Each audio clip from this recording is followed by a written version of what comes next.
بسم اللہ الرحمن الرحیم۔ دوستو، آج کی ویڈیو میں ہم ذکر کرنے والے ہیں اس واقعے کا جب یزید کی قبر کو کھدوایا گیا۔ آخر اس واقعے کی وجہ کیا تھی؟ کس نے اور کیوں یزید کی قبر کو کھولا؟ یہ واقعہ یزید کی وفات کے کتنے سال بعد پیش آیا؟ دوستو، یزید نے اپنی زندگی میں ہی اپنے بیٹے معاویہ کو اپنا جانشین مقرر کیا۔ یزید کے 12 بیٹے اور 5 بیٹیاں تھیں، لیکن اس کو اپنے بیٹے معاویہ سے بے انتہا پیار تھا، جس کا نام یزید نے اپنے باپ کے نام پر رکھا تھا۔ اس کی تعلیم و تربیت بھی شہزادوں کی طرح کی گئی۔ یزید چاہتا تھا کہ اس کا یہ بیٹا اس کا حقیقی جانشین بنے۔ یزید نے حکومت سنبھالتے ہی اپنے 2 بیٹوں یعنی خالد اور معاویہ کو اس وقت کے استاد عمر المخصوص کے مکتب میں 3 سال کے لیے بھیج دیا۔ شیخ عمر المخصوص بھی جانتے تھے کہ یزید کا جانشین معاویہ ہی ہوگا، اسی لیے انہوں نے اس کی تربیت پر خوب محنت کی۔ 61 ہجری میں جب واقعہ کربلا پیش آیا تو شیخ المخصوص کو بہت تکلیف پہنچی، چونکہ آپ کا دل محبت اہل بیت سے تڑپتا تھا۔ اس لیے آپ نے یزید کے ان دونوں بیٹوں کو عظمت اہل بیت سے خوب روشناس کروایا۔ پھر جب کربلا کا واقعہ پیش آیا تو جگہ جگہ یزید کے خلاف بغاوتیں اٹھنے لگیں۔ دوسری طرف معاویہ، جو یزید کا جانشین تھا، اس کی تربیت ایک سچے عاشق رسول کر رہے تھے۔ واقعہ کربلا کے تیسرے سال 683 عیسوی میں یزید عبرتناک موت سے دوچار ہوا تو معاویہ ابن یزید 20 سال کی عمر میں تخت نشین ہوا۔ جیسے ہی معاویہ ابن یزید تخت نشین ہوا تو استاد محترم کی محنت رنگ لانے لگی۔ اس نے آتے ساتھ ہی واقعہ کربلا کی تحقیقات کی اور محض 40ویں دن لوگوں کو اپنی بیعت سے آزاد کر دیا۔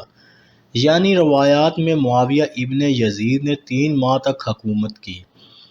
20 سال کی عمر جوانی کا ایسا دور ہے کہ جب انسانی کی منہ زوری عروج پر ہوتی ہے۔ یزید کا جانشین ہونا اور پوری اسلامی مملکت پر حکمرانی کرنا اپنی تمام جائز و ناجائز خواہشات کو پورا کرنے کے لیے بہترین موقع تھا۔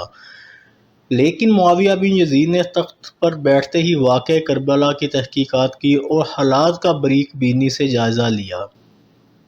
جب اس نے دیکھا کہ میرے باپ نے اسلام اور مسلمانوں کو کس قدر عظیم نقصان پہنچایا تو اس نے محسوس کیا کہ وہ ایک دوراہے پر کھڑا ہے، یا تو اب حکومت کی باغ دوڑ تھامے رکھے اور ظلم و ستم اور عیش و عشرت کا بازار گرم رکھے، یا پھر تخت و تاج کو چھوڑ دے اور اپنے ان ہولناک گناہوں اور ان کے دردناک عذاب سے دور کر کے بالآخر اس نے فیصلہ کر ہی لیا۔ اس کا فیصلہ انہی تعلیمات اور اسی ایمان کے طفیل ہی ممکن ہوا جو اس کے رگ و پیما شامل ہو چکا تھا۔ اس نے ایک عزم و راست کے ساتھ حکومت کے عہدے داروں اور عوام کو مسجد میں جمع کیا اور پھر خود منبر پر جا بیٹھا۔ اس نے اپنی تقریر میں سب سے پہلے خدا کی حمد اور اس کے بعد رسول اللہ صلی اللہ علیہ وآلہ وسلم پر درود و سلام بھیجا، اور پھر یوں کہنے لگا: میرے باپ یزید کو جب حکومت ملی تو وہ اپنے اعمال اور بد کرداری کی وجہ سے اس کا اہل نہ تھا، لیکن وہ بھی اس پر قابض رہا اور اس کا نفس اس سے بدترین کاموں کی ترغیب دیتا رہا۔ وہ اپنے برے کاموں پر بھی فخر کرتا تھا۔ اس نے خدا کی بتائی ہوئی حدود سے تجاوز کیا۔ رسول اللہ صلی اللہ علیہ وآلہ وسلم کی اولاد پر اس نے بدترین مظالم ڈھائے، لیکن اس کی حکومت کی مدت بہت ہی تھوڑی تھی اور بہت جلد اس کی شرمناک زندگی کا خاتمہ ہوا، اور آج وہ اپنے اعمال کے حساب کتاب میں الجھا ہوا ہوگا۔ جب معاویہ بن یزید کی یہ باتیں یہاں تک پہنچی تو اس کا گلا رک گیا اور کافی دیر تک وہ بلند آواز میں روتا رہا، اور اس کے بعد وہ دوبارہ لوگوں سے ہم کلام ہوا اور اس نے کہا کہ اے لوگوں، میں تمہارے گناہوں کا بوجھ اپنے کندھوں پر نہیں اٹھا سکتا اور نہ ہی تمہاری دوستی کا طوق اپنے گلے میں ڈالوں۔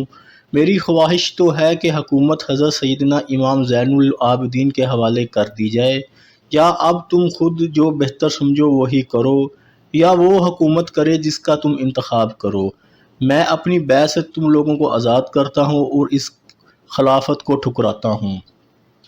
معاویہ بن یزید کے ان جملوں نے محفل میں ایک طوفان برپا کر دیا۔ پھر معاویہ بن یزید ممبر سے اتر آیا۔ اس کی ماں اور دیگر اقارب آئے تو دیکھا کہ روئے جا رہا ہے، تو اس کی ماں نے کہا کاش تم حیض کا چیتھڑا ہی ہوتے اور میں تمہاری خبر ہی نہ سنتی۔ اس نے کہا خدا کی قسم میں بھی یہی چاہتا ہوں، اگر میرے خدا نے مجھے معاف نہ کیا تو میرے لیے برا ہو۔ اس کے بعد بنی امیہ نے اموی شہزادے مروان بن حکم کے ہاتھ پر بیعت کر لی اور اسے تخت پر بٹھا دیا۔ مروان نے اپنے دارالحکومت مستقل طور پر دمشق منتقل کیا۔ بنو امیہ نے شیخ عمر المخصوص کو زندہ درگور کر دیا کہ تم نے ایسی تربیت کیوں کی کہ معاویہ بن یزید نے بڑے دربار میں بنو امیہ کو رسوا کیا۔ اس کے چند دن بعد معاویہ بن یزید کو زہر دے دیا گیا۔ 684 عیسوی سے 685 تک مروان بن حکم نے حکومت کی۔ پھر اس کی وفات کے بعد مروان کے بیٹے عبد الملک نے 600 سے 705 تک ایک طویل عرصے تک حکومت کی۔ پھر 705 عیسوی سے 715 تک عبد الملک کے بیٹے ولید نے حکومت کی۔ اسی کے دور میں سندھ، اندلس اور دیگر بہت سی ریاستیں فتح ہوئیں، اور اسی کے دور میں حضرت شہزادہ امام زین العابدین کو زہر دیا گیا۔ 715 سے 717 تک ولید بن عبد الملک کے بھائی سلمان بن عبد الملک نے حکومت کی، اور 717 میں عمر بن عبد العزیز موزانہ طور پر تخت نشین ہوئے، لیکن ان کو بھی زہر دے دیا گیا۔ 720 سے 724 تک ولید بن عبد الملک اور سلمان بن عبد الملک کے بھائی یزید بن عبد الملک نے حکومت کی باغ دوڑ سنبھالے رکھی۔